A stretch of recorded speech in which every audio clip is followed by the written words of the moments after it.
वीतरागी मुनि नागकुमार की कथा। किसी समय मगध राज्य की राजधानी राजगृह में प्रजापाल राजा राज्य करता था। उनकी रानी का नाम प्रियधर्म था। उन दोनों के प्रिय मित्र और प्रियधर्म नाम के दो पुत्र थे। कुछ समय पश्चात दोनों भाइयों ने वैराग्य प्राप्त करके जिन दीक्षा अंगीकार कर ली और घोर तपश्चर्या करके समाधि मरण करके अच्युत स्वर्ग में देव हुए। स्वर्ग में जाकर दोनों देवों ने प्रतिज्ञा की कि अपने में से जो पहले मनुष्य भोग प्राप्त करेगा उसे स्वर्ग में रहा हुआ देव दूसरा देव संबोधन करके मोक्ष प्रदायिनी जिन दीक्षा ग्रहण कराएगा। दोनों में से प्रथम प्रिय मित्र ने स्वर्ग से चढ़कर उज्जैनी नगरी के राजा नागधर्म के घर उनकी रानी नागदत्ता के उदर से नागदत्त पुत्र के रूप में जन्म लिया। नागदत्त को नाग के साथ कीड़ा करने का शौक था, जिससे अन्य लोग आश्चर्यचकित होते थे।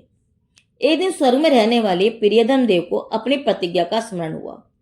तब वह स्वर्ग का देव मदारी का वेश धारण करके दो भयंकर सर्पों को लेकर उज्जैनी नगरी में आया और नर में सर्पों का खेल दिखाने लगा। जब कुमार नागदत्त को मदारी संबंधी समाचार मिले तो उसने तुरंत मदारी को राज दरबार में बुलाया। घमंड में आकर कुमार ने मदारी से कहा, तेरे जहरीले सर्प बता, मैं उनके साथ कीड़ा करना चाहता हूं। देखो तो कैसे जहरीले नाग हैं। कुमार की अभिमानपूर्ण बातें सुनकर मदारी ने कहा, हे राजकुमार, मैं आपके साथ ऐसा मजाक नहीं कर सकता जिसमें प्राण जाने का भय हो। कुमार, मान लो यदि नाग आपको काट ले तो आपकी मृत्यु हो जाए तो राजा मुझे तो प्राणदंड देगा ना। कुमार ने कहा, नहीं नहीं, मैं तुम्हें राजा से अभयदान दिलवाता हूं। ऐसा कहकर कुमार मदारी को राजा के पास ले गया और राजा ने कुमार की इच्छा अनुसार मदारी को अभयदान का वचन दे दिया।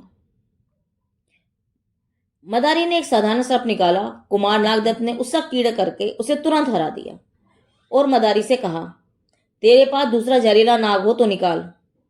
मदारी ने कहा, मेरे पास एक दूसरा भयंकर नाग है, किंतु उसकी फुंकार से ही लोगों को चक्कर आने लगते हैं। कुमार ने कहा, तेरे पास कैसा भी भयंकर जहरीला नाग ही क्यों ना हो, उसे निकाल। मेरे पास ऐसी जड़ी बूटी है कि मुझ पर भयंकर नाग का जहर भी नहीं चढ़ सकता, अतः तू निर्भय होकर अपने नाग को बाहर निकाल। मदारी ने भयंकर नाग को बाहर निकाला। उसकी फुंकार से ही लोगों को चक्कर आने लगे। नागदत्त उसके साथ कीड़ा करने लगा। इतने में ही नाग ने उसे डस लिया और कुमार को तुरंत जहर चढ़ गया, जिससे लोगों में हाहाकार मच गया। अनेक मंत्रवादियों को बुलाया गया, परंतु कोई भी जहर उतारने में सफल नहीं हुआ। राजा ने घबराकर मदारी से कहा, हे मदारी, तेरे पास कोई मंत्र आदि हो तो तू राजकुमार का जहर उतार। मदारी ने कहा, मैं प्रयत्न करके देखता हूं, परंतु मेरी एक शर्त है कि यदि राजकुमार बच जाए तो आपको इसे मोक्ष प्रदायिनी जिन दीक्षा ग्रहण करने की अनुमति देनी पड़ेगी। घबराकर राजा ने कहा, यदि कुमार बच गए तो मैं उसे जिन दीक्षा लेने की आज्ञा दे दूंगा। मदारी ने मंत्र पढ़कर जहर उतार दिया और कुमार सचेत हो गया। पिता ने कुमार से जिन दीक्षा की आज्ञा के वचन संबंधी बात कही। कुमार जिन दीक्षा की लेने की बात सुनकर अति प्रसन्न हुआ। तब मदारी ने अपना देव का रूप प्रकट करके स्वर्ग में दोनों मित्रों के बीच हुई प्रतिज्ञा का स्मरण दिलाया, जिसे सुनकर नागदत्त ने अत्यंत प्रसन्न होकर देव का उपकार माना और यमधर्म मुनिराज के समीप जाकर जिन दीक्षा ग्रहण कर ली। नागदत्त मुनि कठिन तपस्या करने लगे और जिन कल्पी एकल विहारी मुनि हुए। एक दिन यात्रा के लिए निकले हुए रास्ते में भयंकर जंगल आया। जंगल में डाकुओं का विशाल अड्डा था। डाकुओं ने मुनि को देखा तो उन्हें लगा, यदि यह मुनि किसी को बता देंगे तो हमारा गुप्त स्थान प्रसिद्ध हो जाएगा। ऐसा विचार करके वे डाकू मुनि नागदत्त को अपने सरदार के पास पकड़कर ले गए। डाकू सरदार ने मुनि को देखते ही कहा, तुम मुनिराज को पकड़ लाए हो? ये तो शत्रु मित्र के पति संभावी होते हैं, शीघ्र ही इनको छोड़ दो। डाकुओं ने तुरंत ही मुनिराज को छोड़ दिया और मुनिराज वहां से चल पड़े। इतने में उन नागदत्त मुनि की माता नागदत्ता कितने ही अंगरक्षकों के साथ अपनी पुत्री का विवाह कौशाम्बी के सेठ जिनदत्त के पुत्र धनपाल के साथ करने के लिए रास्ते में जाते हुए मिली। उसने वंदन करके मुनि से सुख साता पूछी और पूछा, हे प्रभु, आगे का मार्ग भय रहित तो है ना? मुनिराज उसका कोई भी उत्तर दिए बिना आगे चले गए। नागदत्ता पुत्री को लेकर आगे गई, तभी डाकू ने आकर हमला करके नागदत्ता को लूट लिया और मां बेटी को पकड़कर अपने सरदार के पास ले जाकर उससे कहा, हे सरदार, उन मुनिराज को छोड़कर हम जंगल में इधर उधर घूम रहे थे। वहां हमने देखा इन मां बेटी ने मुनिराज के दर्शन किए और इस तरफ आगे बढ़ी तो भी उन मुनिराज ने यह नहीं कहा कि इस ओर डाकू बसते हैं। हम राजकन्या जवाहरात आदि देखकर उन्हें लौटकर आपके लिए यह राजकन्या पढ़कर लाए हैं।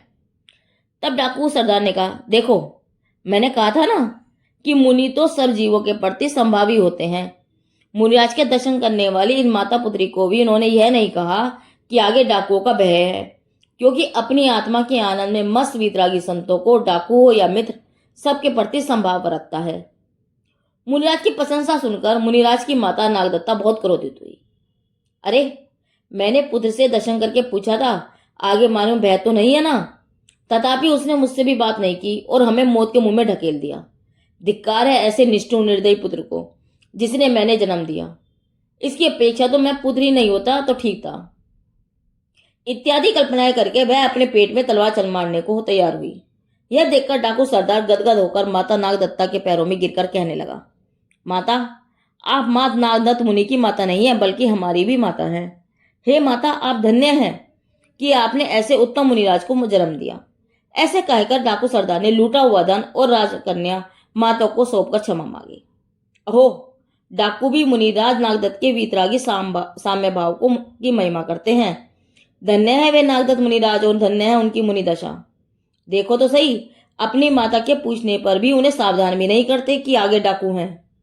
चैतन्य स्वरूप में झूलते वीतरागी निर्लेप मुनिराज के लिए तो माता हो या डाकू, सहज ही किसी के प्रति रागदेश नहीं होता। अपनी माता डाकुओं की ओर न जाए तो ठीक, ऐसे विकल्प तक भी जिनको नहीं आता, ऐसे समभावी संत मुनिवर्ष को धन्य है।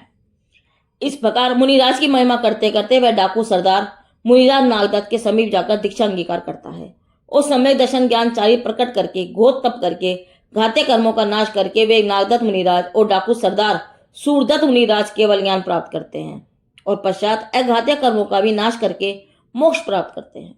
धन्य है मुनिराज को और धन्य है मुनि दशा को, जिनका वीतरागी संभाव देखकर क्रूर परिणामी डाकू भी मुनि होकर मोक्ष प्राप्त करता है। माता और डाकू के प्रति संभावी वीतरागी मुनिराज नाग कुमार मुनि की कथा पूरी हुई। जिनदेव की वाणी आगम वाणी।